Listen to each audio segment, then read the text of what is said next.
Now, I have obviously a copy of that 3.5-hour interview that I mentioned in my last video that was done by Tony Napoli. We did a documentary together later on.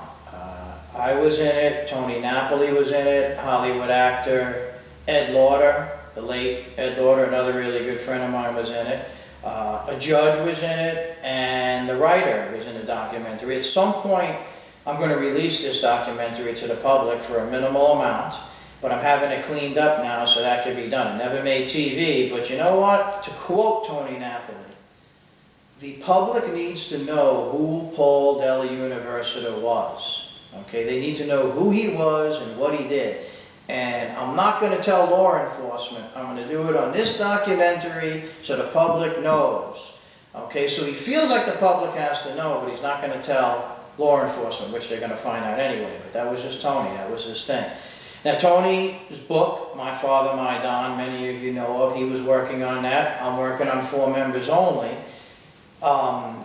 To turn it into a movie or mini-series. Obviously the book has already been out. Tony, and I have emails to prove it, on top of people that already know, we were working on the project together about Paulie Lefty and his father Jimmy Napoli, and all they've done together. A lot of Vegas is involved in this, and Tony spent a lot of time in Vegas. You'll be shocked at some of the things that went on in Vegas, and who owned what casino, and what money financed it, and so on and so forth. I'll get into all of those details over time.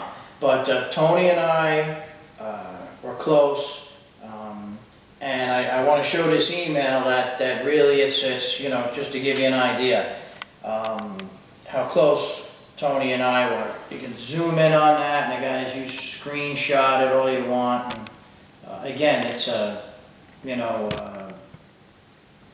I got dozens of them. So hopefully you guys, we're trying to zoom in now, so be patient. I'm not an actor, and my camera person is not a cinematographer, so we're doing our best to get this done. Please be patient. Okay. Thank you so much for all the love you showed me from my family. Jerry, I will always consider you more than a friend, like a younger brother in the same journey as I. And how true that was. Love you, Tony. And hopefully when it's my turn, we meet in the same place. At least I hope I'm going north. So, see you then.